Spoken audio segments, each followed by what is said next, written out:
Seems like a shootout in Atlanta. Really does. Yeah. But the personnel around Matt Ryan appears to be a lot better than the personnel around Aaron Rodgers, especially with Devontae Adams not practicing, maybe my own practice until maybe Saturday. At the soonest.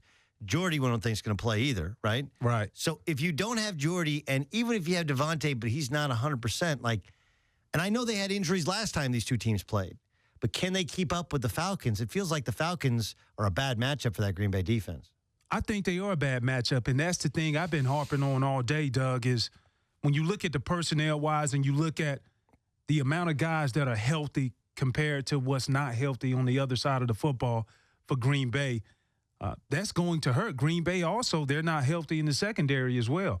And so, yeah, not only are you putting a guy in, let me mention the NFC Championship game. Imagine his butthole is going to be that tight. Yep. And he doesn't want to be the guy who's called out as far as making a mistake. And best believe Matt Ryan, he's going to add the pressure. He understands as far as his sight lines, how he can disperse the ball throughout down the field and be able to make plays. And then the two-headed monster in the backfield. Look at Tevin Coleman and also Devontae Freeman. So these guys are very talented, but their running styles are so different. And so as a defensive player, you have to be mindful of that. Ty Montgomery's been really good, and what he gives Green Bay, it's interesting, is because he's really a wide receiver, or kind of a hybrid, is when he's out, when you bring him out of the backfield, now you have that matchup that you always want. I mean, the Mike Martz belief was always, if I get a running back, Marshall Faulk on a linebacker, that's the mismatch I'll take. Now you put Ty Montgomery, who's really a wide receiver / running back, on a linebacker. How big a problem would that be for the Falcons? Yeah, that's a real big problem because they haven't shown. To this date, I went back and watched film.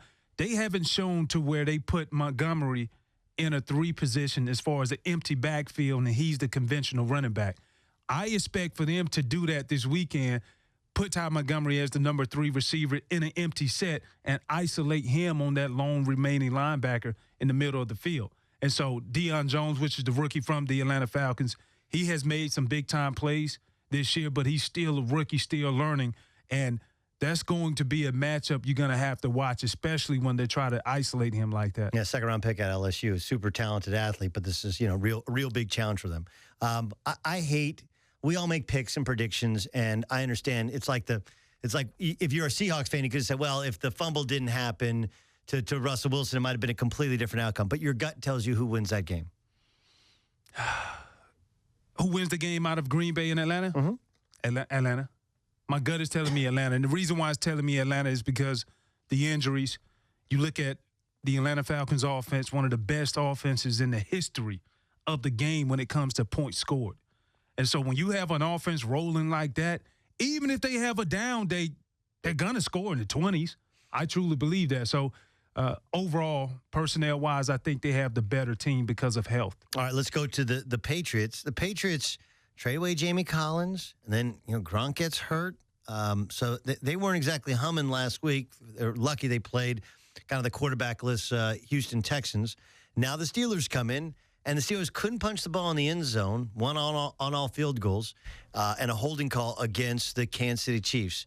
Give me, to you, the biggest matchup in that game. The biggest matchup in the Steelers and Patriots game is, and this goes back to last week when I looked at the defensive coordinator from the Steelers, Keith Butler.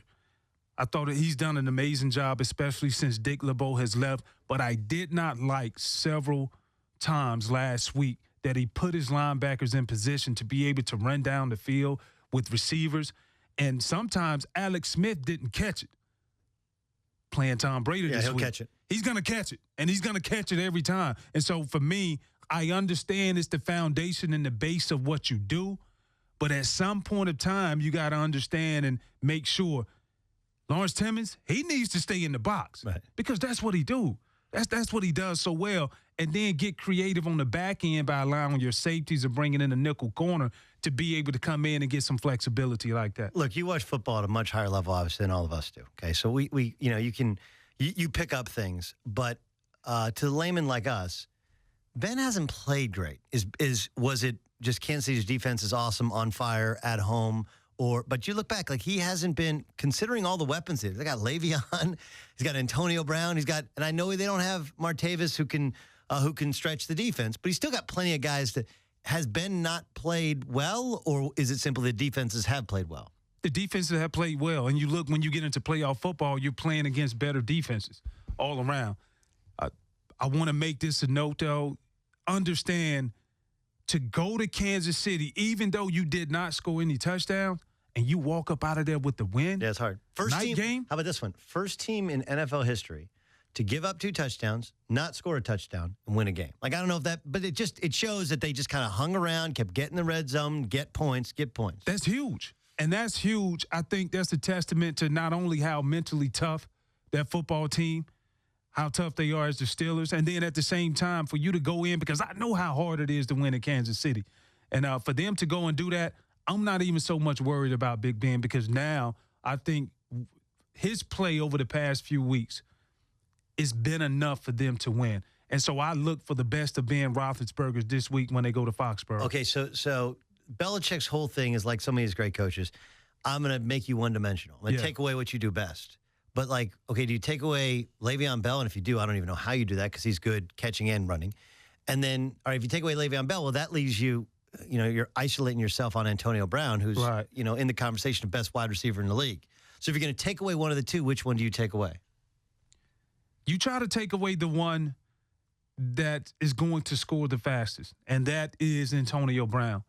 He's the guy who ultimately will kill you instantly. And so for me, I'd say they're going to double team it. It's no secret. And then they're going to force some of the other guys to be able to step up. One of the guys who I see who could possibly have a big game is Sammy Coates.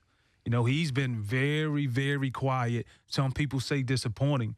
But this is his opportunity this week to be able to stretch the field, because I don't know if New England has anybody on the back end to be able to run with him consistently. Yeah, that's how fast he is and how strong he is. Has some big drops. But that's the problem. Has some serious time. Your gut tells you who wins that game. I got to go with New England, just because, partly because they are at home, one, and then two, I didn't like what I saw defensively.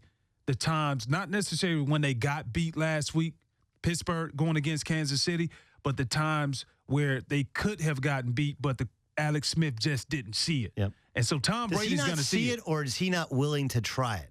Well, Alex, he didn't see it for 2 reasons. Several times it was because of the rush. You got to look at Bud Dupree, he has been playing out of his mind, just a brute strength warrior.